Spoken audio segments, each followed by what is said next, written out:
It's crazy to think about just how far the Fire Emblem series has come over the years. In the DS Wii era, it was one of the Nintendo franchises on the verge of dying, but that couldn't be further from what it's become today. Play Fire Emblem back then, you were a loser. Oh no. You play Fire Emblem now, you're a weeb, but still, it's mainstream. Surprisingly, I never gave this series the light of day until it became the popular franchise it is today, and I wish I hadn't slept on these games. Maybe then I could have avoided the prices on Amazon because thankfully, most of the games released in America became more accessible over the years, and I played almost all of the international releases.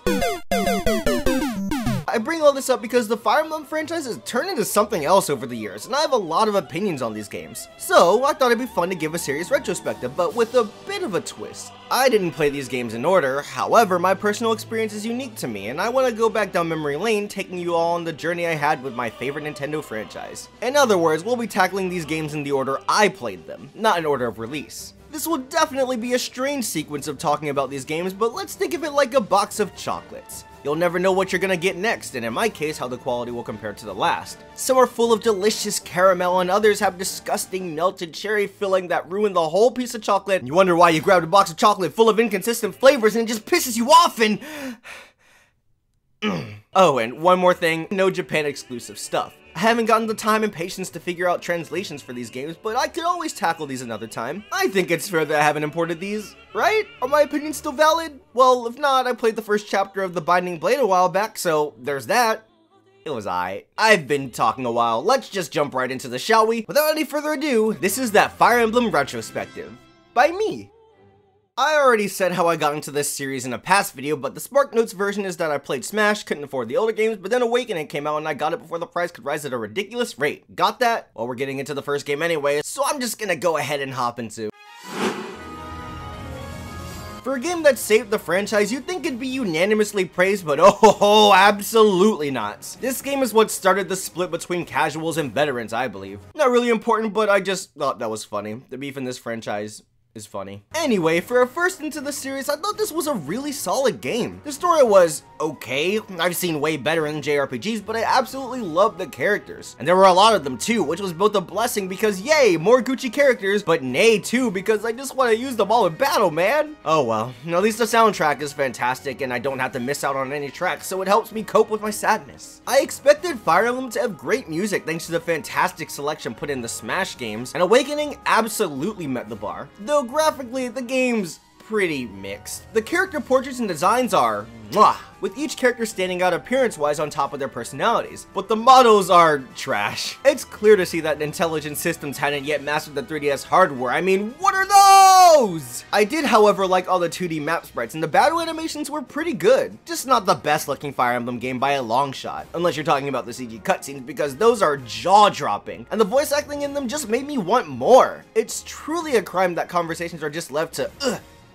gods! This series could really benefit from voice acting, wouldn't you say? The gameplay, however, is what sold me as a fan. I was given the option to play either casual mode or classic mode, and I want to quickly say that I don't hate casual mode. I know it seemed like that in my original Fire Emblem video, but I'll be honest, I already don't agree with many of my statements in that video, but I digress. I'm so glad the option is there to ease players into the game, and it's one of the main reasons why Awakening helped save the series. That being said, I still picked classic mode as I wanted the authentic Fire Emblem feel, and I was hoping to eventually play the older games, so I might as well get used to having to deal with the permadeath now. Didn't matter that much in the grand scheme of things anyway, because this game isn't that hard. I can easily see why many would consider this one of the easiest games in the franchise, but I don't really care. Why? Because the combat was so fun. It's not like the game was mind-numbingly easy or anything. I still had to think every now and then. My characters would permanently die if they fell in battle, so every move mattered, and I loved the constant thinking I had to do. The weapon triangle required planning and proper use of my units. Different characters had even further strengths and weaknesses. I loved the skill system, classes, world map, everything. It all blended together so well and made for a great first Fire Emblem game, as well as my first strategy JRPG I could say I fully enjoyed. Awakening was the perfect entry point for me and is still one of my favorites. Despite all the hate it gets for changes in regards to some gameplay features, the art style, so on and so forth, I could come back to this fantastic package anytime and still love the crap out of it. After playing that one, I just needed more. Fire Emblem Fates was scheduled to be the next Fire Emblem game, and that looked incredible from the trailers. I couldn't wait until then though. I wanted another game now, and the Amazon pricing for the older games weren't dropping anytime soon, so I was in a dilemma. So I decided, you know what? Fine. Time to emulate. save up money and buy the games. Duh.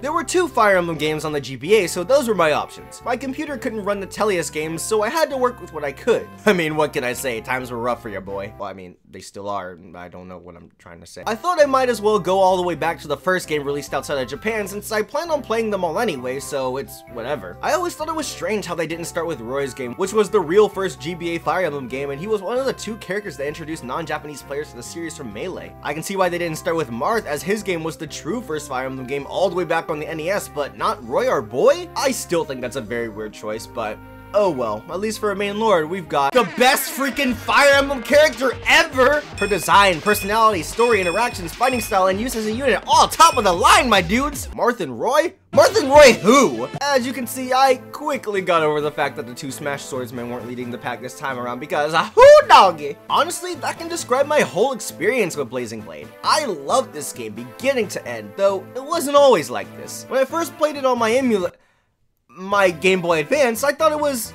aight, but after playing through it again on the Wii U Virtual Console for the sake of capturing footage and playing it on a home console, I fell in love with it so much more than I thought I would. For one, the story was a major step up from Awakening. No, wait, that means Awakening was a step down from Blazing Blade, being that this game came before Awakening.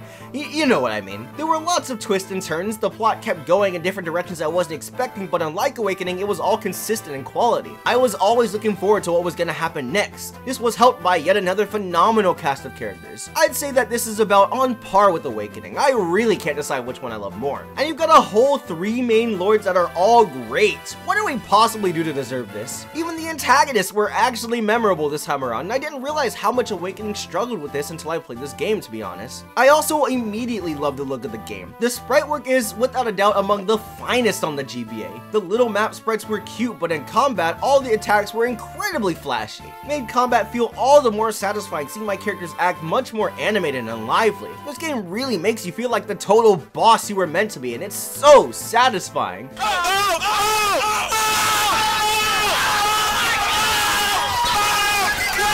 Now for the music, to nobody's surprise, it's awesome, so memorable, personal, and to this day it's an OST full of some of the most popular songs in the franchise. I mean, Attack Anybody, Precious Things, Together We Ride. Don't sleep on this game's music, it's quality stuff. And somehow, some way, the gameplay was even more satisfying than Awakening. And why is that? There's no world map, the skill system hadn't been incorporated in the games yet, and there's no marriage system with the child units. Well, to put it simply, Blazing Blade stuck to its guns, giving us a polished format of the core Fire Emblem gameplay. To me, that just strengthened the whole experience. The game was harder and forced me to make smarter decisions in order to avoid my units permanently dying. The maps were well designed in contrast to the admittedly flawed Awakening maps, which were either too empty or too crammed. The fact that the game kept moving meant that I had to keep improving or get left in the dust, and if you fulfilled certain requirements in the story, you'd get bonus chapters that were a lot of fun on top of bringing their own challenges. Sure, there were some issues I had, like some of the map hazards looking right at you, Fog, but they were so overshadowed by the consistent amount of fun I was having over the course of the campaign. The skills are a nice bonus in the games, but I do personally prefer the raw weapon triangle chest-like strategy of this game. And notice how I didn't even mention the pairing system in child units during the Awakening segment? That's because I honestly don't care about it enough. It's a nice extra feature, and I don't mind waifuing up Best Girl Cordelia at all, don't get me wrong, but this is a strategy JRPG. I'll worry about my fan shippings later. Not that I hate the concept, it's not bad at all, and I hope they perfect that in a future entry, but in terms of importance to the franchise and my overall enjoyment, meh. When I played through Blazing Blade, it just felt so right. It was a challenge all the way through, and 95% of the time, it felt completely fair. That 5% being the stupid Fog. Seriously, chapter 26, wanted to cry on multiple occasions. I loved my time with Blazing Blade, and I didn't think I would to the level I do, but here we are now with something I feel even topped Awakening. To think, I was missing out on games like this in the franchise? Wow. GG. Blazing Blade was the GOAT, so needless to say I had high expectations of Sacred Stones. And it kinda reached that level, but kinda didn't. Weird? Yeah, I know. I'll try and explain. The story is something I feel is underrated, as I loved experiencing it more and more as the game continued. However, the cast was a bit weaker this time around. Don't get me wrong, there were some characters I adored, but other than the ones you're seeing on screen, the rest are either decent or just okay. Graphics are just as good as Blazing Blade, though some of the copy-paste of the battle sprites was just lazy. Oh, I didn't know Dorcas was in this game. Who the heck is that? They still technically looked fine, but like, come on. The music was also meh overall. Not nearly as memorable as the previous entry and pretty much all the others together. And together, we ride. Gameplay was almost the same as Blazing Blade yet again, so it should be just as good, right? Well, no. And that's what makes my opinions on this game begin to fall into the average area of the spectrum. One reason being that this game is pretty easy. Before I played it, I thought people were overreacting, but no. The AI is dumb and growth rates are ridiculous, which I really wouldn't consider a flaw in of itself, but you kinda get the point. Making for a very leisurely experience. This is fine and all, but I love the challenge in these games, and even Awakening gave me more trouble. I tried not to grind too, I really did, but things only got hard when you had some cheap hazards like Joshua being able to one-shot you with this ridiculous crit rate and the freaking fog! Who asked you to come back? Anybody at all? There are some neat additions like a world map, the Tower of Volney, and more shops to go to, but even with all this stuff added, the core gameplay isn't as tight. I can't help but feel disappointed that major gameplay tweaks weren't incorporated, you know? I can definitely see how this game would be someone's favorite. I held it in high regard for a little while back, and you know what? I can still say I love this game, but looking at it critically, this is an average Fire Emblem game. That might not be as much of a bad thing as it is a good thing though. This game is great as a video game, but average as a Fire Emblem game, and the fact that I can even say that just goes to show how heavy in quality this franchise is. Sacred Stones is good. Maybe not the best Fire Emblem, but an enjoyable game nonetheless, and you know what? I think I can get behind that. At this point, the wait was finally over, and I got my grubby hands on Fire Emblem Fates, which was split into 2 games? Oh, what the heck? Now it's 3? What, are we playing Pokemon? Ugh, whatever, I'm probably gonna play them all anyway. It's more money for Nintendo, you greedy jerks. So, let's get into this. Or these, you know what I mean. My dudes, if you follow me on Twitter for a bit now, by the way, if you don't, please jump on that and support your boy at ZaffreRevo, you already know how it is. Then you already know I've talked about these games on many occasions. Let's just jump right into this thing. I'll pick my words very carefully because if you thought Awakening was a touchy subject, oh boy! First things first, why did they split this game into 3? Yeah, money, but like, why? It makes me so much angrier when we clearly see that all 3 games can fit on 1 cartridge thanks to the limited edition run, so it's not even subtle on how this was done to make more money. Like, really guys? Really? Pull it together, because together, we ride. Moving on to the story, oh my gosh, what happened? Every time I talk about this plot, think about it, or play more of the games, I just get so mad because of how much potential was set up and it all falls apart. An awful and distracting translation, weird plot points that just don't interest me, and a villain that actually ruins anything this narrative was setting up. They really screwed up here. Even the characters are inconsistent. In Conquest, I loved most of them and didn't like some of them. In Birthright, I loved some of them and didn't like most of them. The difference is black and white. For real though, I hate to admit that, man. This is the Emblem of Fire. We need our awesome casts. What is this? It makes me sad. On the other hand, presentation is at an all-time high. This is debatably the best presentation in the entire franchise, if anything up to this point. The character models finally have feet and more detail. The CG cutscenes are still stunning, and voice clips make me sad because I want more voice acting. But what sells it the most is the soundtrack. Dear Lord, this soundtrack is some Nirvana type stuff. It's unreal. So unique yet varied, having tons of different types of music and instrumentation to give the OST an identity of its own, all while reaching the insane heights of quality. This is my favorite collection of music in this series. Yeah, for as mixed as these games leave me, I can't deny that the soundtrack resonated with me the most out of any game released at the time of this video. I love it, I love it, I love it. Ew, positivity. Let's get back to the controversial territory and talk about why not even the gameplay works for me. Somewhat. It's complicated. Call me bad at the game all you want, but I was getting so sick and freaking tired of this game's quote-unquote challenge, being a million enemies on a single map, all having skills they normally wouldn't have just to be a pain in the butt. Conquest was the first one I played, and the only reason they call it challenging is because it gives you BS over and over again. This isn't fun to me, it's just annoying. Chapters start to feel like endurance rounds more than anything, and while I didn't dislike every chapter, it was definitely most of them. And Birthright starts out way too easy, but then gets it's way too hard. Like, what? Where's the difficulty curve? I like the new classes added, and I'm glad pair-ups aren't as broken as they were in Awakening, but I got frustrated and rage quit so many times over the course of my incomplete playthroughs of Conquest and Birthright. Yeah, I just decided to spoil the story for myself because honestly, I couldn't bring myself to play them anymore for the time being. And I wasn't missing out on much anyway because the story sucked! I didn't even buy Revelation because I want to finish the other two first, but who knows when that'll happen. And I shouldn't have to say that I didn't buy the true route in the game in the first place. That's so stupid! Oh my gosh, I'm so mad. Fates is a collection of games with lots of decisions that I just can't get down with. The story had a lot of new, cool ideas, the graphics were some of the best yet, and the soundtrack is my favorite. And with gameplay looking to be just a better Awakening, this should have been the best Fire Emblem game. But the story ruined itself, which still blows my mind. The combat was hard for all the wrong reasons, the game split into 3 for freaking money, and it leaves me with the miserable feeling of disappointment. I'm sorry to say, but Fates will probably always leave me conflicted, and that's a shame. I know this team can do way better than this, but I was really discouraged after playing Fire Emblem Fates Conquest and Birthright. Well, I'm sad now. What's next from the series? Hopefully it'll be better this time. What do we got? Surprise! We're talking about the app! After Fates, I was a little iffy on the idea of a mobile app being their next move. I mean, this is mobile gaming we're talking about, and Miitomo lasted a whole month before it died into obscurity. Yeah, Miitomo, you guys remember that? No?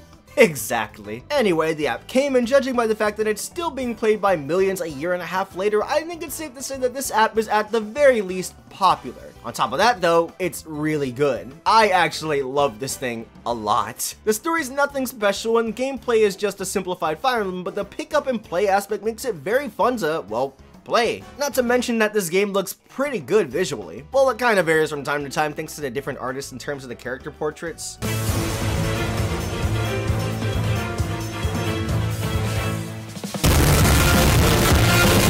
But judging it based off the technical graphics, it's good. And the music is just a collection of tracks from across the series on top of a few new tracks, so that's always a plus. I'm so glad that there's no more enemy phase music anymore too, because there's no worse feeling than getting a fantastic arrangement interrupted. Oh yeah, baby. Oh yeah, baby.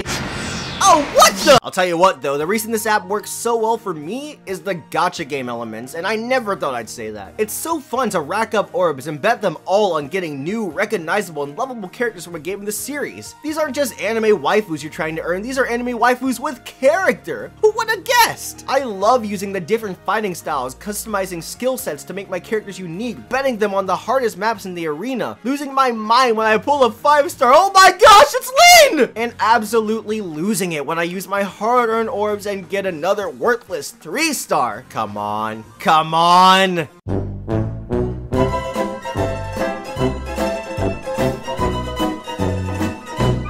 The risk-reward gambling system is so addicting and your boy is hooked. Even still, the game doesn't require you to sink money into it. The game's always giving you ways of earning more powerful characters and using resources to give the weaker ones more strength. It's a lot of fun, I can't put it down, and quite frankly, I don't want to. It's what I play the most when I'm on my phone, and even though it isn't my favorite app, it's definitely the one that eats up my time the most. They're always adding new content every single day, giving me more and more reasons to come back, and you know what? I'm here for this wild ride, and we'll go through it together.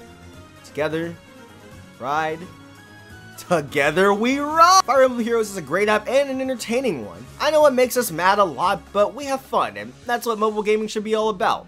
Fun. That being said, in terms of being a mobile app, I think this game deserves a solid 9, but being critical and comparing it to the others in the series, I think a fair score would be an 8 out of 10. Yeah, that'll work. Alright, fun detail over, let's get back into the main series. I had a lot of fun with the app, but I think it's reasonable that I was still a bit worried about the next main installment. The trailers look cool, and yo, it's a remake, which is kinda hype, but still. Was this one as well? Judging by the fact that I put it on a recent countdown, link in the description, my lovelies, I think it's safe to say that I really like this one. They made the story itself and the way it's presented so impactful and made for, in my opinion, the strongest plot this series has yet to offer. And part of that is due to, say it with me, voice acting! finally! And it's fantastic! The power and emotion behind every line, the distinct personalities coming out in spades more than ever. And just making the story that much better, this game set a new standard for Fire Emblem presentation. Makes the cast stand out even more too, because this is yet another contender for my favorite cast in the franchise. There's a lot of character development in the story more than usual, and given how much smaller this cast is compared to the others, I like that a lot. So, intelligent systems, put more of them in Heroes, please and thank you. I know it's debatable, but I only slightly prefer Fate's soundtrack, though this game's sound is absolutely incredible as well, giving us a more traditional Fire Emblem OST with heavily orchestrated music. It masters what this series is known for without question, and the final boss theme brings me to tears. So far, everything is top tier. Do we finally have something that tops Blazing Blade? Well, at first I would say yes, but then we get to the gameplay. Again, we've got some poor decisions here that just make this game feel weird. Functional and at times fun, but weird, and letting it sit, I don't like this game's combat more than the traditional entries. The weapon triangle is a staple and one of the main aspects of the franchise's strategy, but it's completely taken out. Why? I guess to make the game stand out, but that just makes it feel like the only determining factor for winning is having higher stats, since no one weapon type is better against another, unless it's something like this weapon is strong against flying enemies. I love exploring towns, dungeons, and the world map, but for the regular combat maps, I hate the maps in this game so much. They're either too big, too crowded, the enemies have a ridiculously unfair advantage, or all of the above. I found myself having to abuse certain characters just to get by because of the awful enemy placement and BS hazards. It shouldn't come to that. I see a lot of potential here. I absolutely love many aspects of the game, but the gameplay and map design leaves such a bad taste in my mouth. That being said, this game should be another Fates then, right? Well, actually, no. This game doesn't have great design choices at all. We have to accept that. But putting the story, presentation, and absolute love put into this remake into consideration, this is a guilty pleasure. Fates is more of a BS version of Fire Emblem's formula, and that just frustrates me, but this game tries to do something different. While it doesn't exactly make for my cup of tea in terms of the direction I want this series to go, I like that this game stands out, and I would play through it again. Shadows of Valentia was a good time, and I hope that this is a learning experience for the developers. It's okay to fix the crap of a game you're remaking and not feeling like you have to keep everything gameplay-wise for the sake of nostalgia. With this in mind, even though this game is gonna get a score that's only slightly above decent in my eyes, this is a game I'd put in my top 5 personally speaking. But we're being critical here, so with that being said, I give this game... That brings us up to the most recent release in this franchise. Now I just patiently wait for the next release, but man, I still wanted more Fire Emblem. But everything else was just too expensive, or my computer couldn't handle. That is if I emulate it at all, because I don't. But then, God said, you know what, Zafre? You can have this one, and I finally found it for the reasonable price of $100 freaking dollars! Yeah, we live in a world where that's a steal, but I digress because I finally got my hands on the last game we'll be talking about today. Yeah, that's right, your boy got to play this game, oh my gosh! I've heard so many stories about this game. It's the series' finest. The game's so challenging, but so fun and rewarding. The cast is the best in the series. Sex is great, but this game's greater. You know, the usual. Needless to say, I was so excited to finally play this game, and you know what? I can say every single statement of that I agree with, except for one. Maybe two, depending on my mood. I don't know. Let's get right into it. I love this story so much. It's so well developed. The characters see so much growth in the story, and support conversations are just completely optional, allowing for extra added depth on top of already great characterization. The world built, conflicts that arise, themes expressed, and tons of emotional moments. This plot was epic, for a lack of a better word. If this story was presented with better voice acting in the CG cutscenes, and maybe the game had voice acting in general, this game's moments would have hit so much harder, and I probably prefer it to Shadows of Valencia's narrative. But as it stands, this plot is right behind it, which isn't to knock it down at all. This is a GameCube game, so with that in mind, the visuals have aged quite a bit. The frame rate is silky smooth, and the character designs are some of the best, so aesthetic-wise, it's top-notch. But those models and textures... Those attack animations are so basic compared to literally any other game in the series, and as the first game officially in 3D, that could have been done better. But hey, we all turn the animations off eventually, because we all get tired of the constant... Alright, okay, that's enough. Besides that, glaring example, this soundtrack is actually so hype. The trumpets are a bit much at times, but this sounds like a freaking movie score. The orchestrated majesty this game provides really heightens a lot of the battle and set pieces this game provides. Speaking of the battles and set pieces, this game absolutely excels at the gameplay. It has the perfect middle ground of the constant moving and blazing blade and some downtime between chapters in the form of a base of operations. Every character has something to make them stand out, given that this game introduced the skill system without being too broken like in Fates. The game is also challenging and gives different spins on the map missions while not being completely outrageous, again, like Fates. Instead of every map being commit genocide, oh boy, I probably shouldn't have said that. Instead of every map being defeat every enemy, you have to defend for a set amount of turns, reach the end of a map, rescue prisoners. That's also great. The game has the ability to provide twists, but it's never ridiculously cheap. You know why this game goes for $300 a pop? That's because the game is off the freaking charts. Everything you love about every Fire Emblem game up to that point is just perfected, making for a phenomenal Fire Emblem game and one of the best GameCube games ever released. The wait was way more than worth it because, man, I really loved Path of Radiance. It's so good, guys. Ruh-roh, we've got a problem. Now that we've gone through all the games, it's time to rank them. Specifically, we've got to pick the favorite. The answer seems pretty clear and cut, but it's actually so hard for me. I think because of personal reasons, I want to say Blazing Blade, but Path of Radiance is actually so good. You know, the more I think about it, I've got to say that even though I have such a personal connection with Blazing Blade, my relationship with Path of Radiance is arguably just as strong, if not stronger. It was built up over many years in my life as a game that would shake me to the core, and playing it, I can definitely see why. I was hooked, challenged, and the game has my favorite cast, favorite gameplay, and one of my favorite soundtracks. The feeling I got seeing that case in the retro gaming store was unreal, and the wild ride this took me through is something unmatched. It's what I believe to be the ultimate Fire Emblem experience, so yeah, I love Path of Radiance, and it's my number one. The rest listed here. Honestly, I just love Fire Emblem. The series is so great that even when it dips, I can still find a lot of enjoyment. There's a reason this is my favorite Nintendo franchise. There's a reason I keep playing the games and would spend $100 on a single entry. There's a reason I made a whole freaking half-hour video on it. And that reason is because I just get a lot of enjoyment out of the titles, and I'm looking forward to seeing what they'll introduce and improve on next. When you boil down to it, it's a franchise brimming with potential that's already reached what I expected out of it and then some. Even if the games have people split, we've got to set our differences aside. We've got to just remember that this is a franchise we all fell in love with, and we've just got to keep supporting this franchise until it reaches perfection, because no matter how you slice it, we all just love Fire Emblem in some way, shape, or form. So let's enjoy this great franchise that has given us some of our favorite games and will continue to do so for years to come. After all, together, we ride.